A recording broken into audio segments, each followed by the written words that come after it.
ఇక్కడ నుండి పెట్టే ఫస్ట్ మీరు ఇట్లాండమ్మా మీరు ఇట్లాండి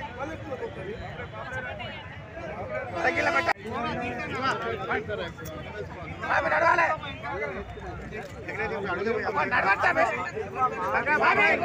టకటక ఏంటిదామే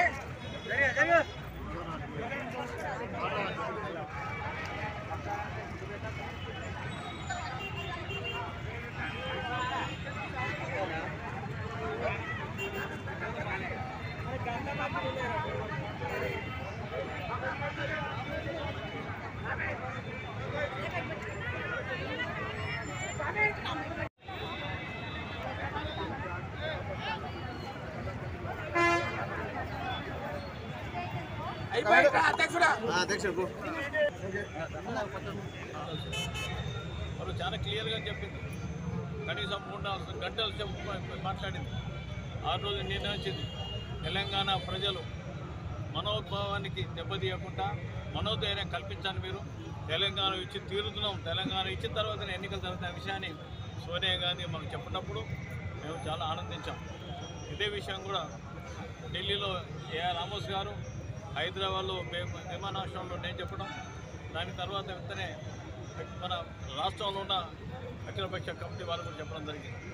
ఏదేమైనా కానీ సోనియా గాంధీ మాట విషయాన్ని మరి ఆనాడు మాటలు నిలుపుకున్న ఘనత అది కాంగ్రెస్లో ఉన్న గాంధీ కుటుంబానికి చెల్లుతుంది తప్ప ఇంకేం లేదు. త్యాగాల పార్టీ, త్యాగాల కుటుంబం. ఇందిరాగాంధీ గారు దేశ ప్రజల కోసం త్యాగం చేసింది, ఆమె భర్త గారు దేశం కోసం త్యాగం చేసింది, ఆమెకు దేశం కొరకు, దేశ సమైక్యత కొరకు అన్ని వర్గాల ప్రజలు కూడా ఆర్థికంగా సంక్షేమం ఉంది. బయటికి రావాలంటే ఒక నీతి నిజాయితీ గల వ్యక్తిని దేశ ప్రధానమంత్రి చేస్తే దేశం బాగుపడుతుంది. నేను ప్రధానమంత్రి అయ్యాక దానికన్నా అని వెంటనే మన్మోహన్ సింగ్ తీసుకొచ్చి ప్రధానమంత్రి చేసిన తర్వాత ఆమె నీతి నిజాయితీ దేశ ప్రజల పట్ల, అట్టడుగు వర్గాల ప్రజల పట్ల ఎంత విశ్వాసం నమ్మకం ఉందో ఆ తల్లి చూస్తే తెలుస్తుంది. మరి అలాంటి తరుణంలో ఈనాడు పెద్ద ఎత్తున అమ్మగారి జన్మదినోత్సవం చేసుకుంటాం. వారికి అందరూ కూడా సుఖశాంతులు ఉండాలని, ఆరోగ్యం బాగుపడి ఈ దేశ సమగ్రత కొరకు, ఈ దేశంలో అన్ని వర్గాల ప్రజల సంక్షేమ కొరకు, ఈ దేశంలో అధికార పార్టీ ఉన్న బీజేపీ భారతీయ జనతా పార్టీకి సరైన సూచన సలహాలు ఇవ్వాలని వేడుకుంటూ వారి జన్మదినం మన అమ్మ భద్రకాళి అమ్మ ఆశీస్సులు ఉండాలని ఈ అవకాశం కల్పించిన జిల్లాకు తెలంగాణ ప్రదాత తెలంగాణ తల్లి సోనియా గాంధీ గారి జన్మదినాన్ని పురస్కరించుకొని వరంగల్ పోచం మైదాన్ సెంటర్లో వరంగల్ కాంగ్రెస్ పక్షాన ఘనంగా జన్మదిన వేడుకలు జరుపుకోవడం జరుగుతూ ఉంది. ఆ రోజు స్వర్గీయ రాజీవ్ గాంధీ గారు కంప్యూటర్లు ప్రవేశపెట్టి భారతదేశాన్ని ప్రపంచ భాగాన్ని అగ్రగామి నిలుపుట వల్ల భారతదేశ ప్రతి పౌరుని గుండెల్లో చిరస్థాయిగా నిలిచిపోయిండు.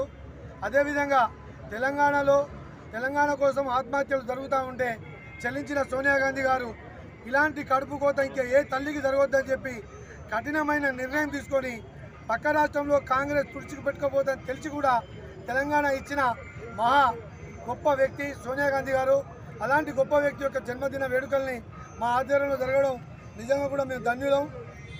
ఆ తల్లి గారు నిండు నూరేళ్ళు ఆయురారోగ్యాలతోటి ఉండి ఇంకా మంచి మంచి నిర్ణయాలతోటి భారతదేశాన్ని అగ్రభాగాన నిలుపుతారని చెప్పి ఆకాంక్షిస్తూ ఆ తల్లికి ఆయురారోగ్యాలు ప్రసాదించాలని ఆ దేవుణ్ణి కోరుకుంటూ కృతజ్ఞతలు తెలుపుకుంటా ఉన్నాను.